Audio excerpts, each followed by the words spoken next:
What's up, guys? So tonight I was watching Living Live with Andy, and if you guys haven't ever seen that show, just, well, I'll put a link up here somewhere.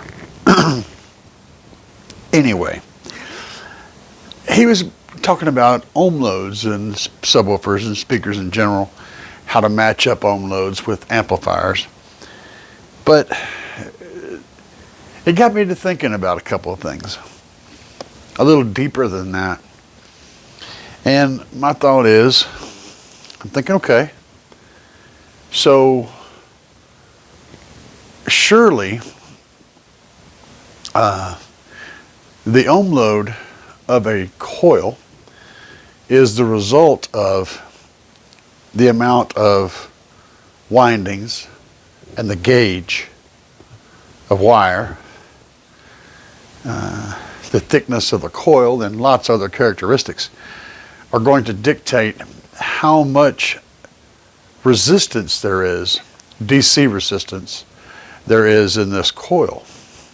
Okay? And whatever it's stationary like this, not moving through a gap with a magnet, the only thing you can measure is the DC resistance. And if you look at these leads, it's from that point to that point. Of course, this being a dual voice coil, there's actually two of them in here. But the thing that was bumping around in my brain is, what does, how does the amount of resistance that's gained in the coil affect how the subwoofer behaves, or how the speaker behaves for that matter?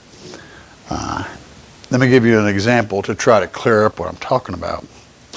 If this was a 16 ohm coil versus a 1 ohm coil, besides the amplifiers being matched up to that ohm load, not talking about that, assuming they were both able to get the same amount of power in the end to the subwoofer, what differences would there be between the ohm load, between the 1 ohm and the 16 ohm driver? Okay, so we're not talking about the amplifier. The amplifier is meaningless in this discussion. We're able to get, say, 500 watts to this coil, no matter what. What different characteristics would the different ohm loads make in the coil and the subwoofer as it was moving and doing its subwoofer job? So here are my thoughts before I do any research. This is a topic, so I want you guys to be sure to chime in the comments below as to what you think. We're going to explore this further, but I want to know what your current thoughts are. So think about what we have to do in creating this coil to achieve a specific ohm load, and what things you can change in the coil to change the ohm load, and what those changes would do to how the speaker performs. Now, I know there's some audio engineers out there that build these things that already know the answers to these questions. These are things people don't talk about very much, and they kind of got my interest piqued. My guess is using more winds of thinner wire would create a higher ohm load, because it's going to be a thinner wire, is going to offer more resistance. But that may not be the truth. The coil itself may be the magic sauce that creates the ohm load. And I'm talking about DC resistance here, not impedance yet. We're not in that department. It may be just the fact that it's in a coil. You know, like when you move a a piece of aluminum through an electronic magnet like this. If you put power on this, you have an electromagnet. And if you drop a piece of aluminum through it, it will fall slowly through this gap. It'll slow down. It won't stick to it like metal will, but it'll fall through it. And it's because of the field. And I'm wondering if that field, whenever you're testing for resistance, if that field is actually causing the resistance. Or if it's just the length of wire, you know, just the length, you know. So that's the first question to ask is how that resistance is occurring. The second one, and probably more importantly, is does a higher resistance, DC resistance value coil actually offer anything better? Is it any better in any way than a lower DC resistance coil? I don't know. Interesting concept. And we've talked about this quite a bit. A lot of your SQ guys will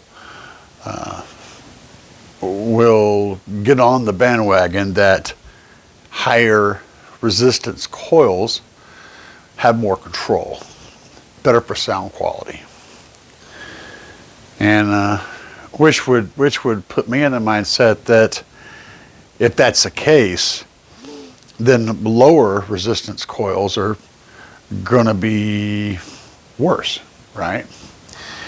But what's funny about that is all the amplifiers that are making these big power numbers in cars are doing so at very low resistance, low impedance actually.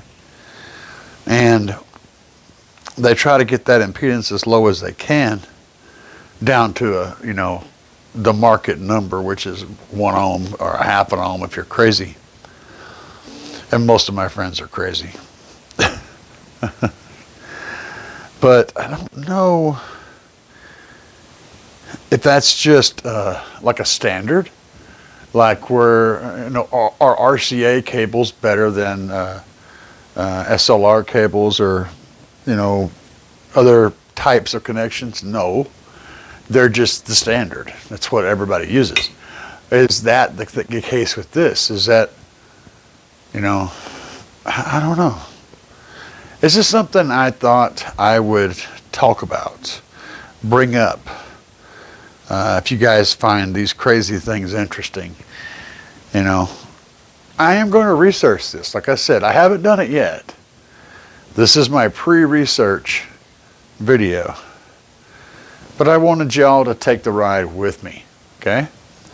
So I understand how this works. I understand how impedance works. Whenever your coil is moving back and forth and you're playing music, you're sending it a sine wave. Coil's moving back and forth through the motor, okay? You're running a generator, so it's generating power, and it's generating that current and back feeding that towards the amplifier, which is impeding the power coming out of the amplifier trying to get to the coil. So that's where the impedance comes from. But that's an active thing. That's it has to be functioning for that to happen. However, the DC resistance of the coil is a measurable thing when the coil is static, and if the DC resistance is higher, the overall impedance will be higher. So they are connected, right? So if there's more impedance off of a higher resistance coil, that means that there's less power able to get to it.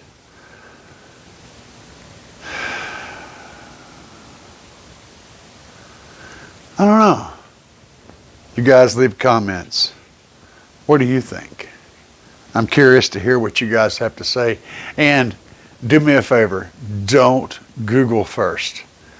just leave me a comment off of what you got floating in your head.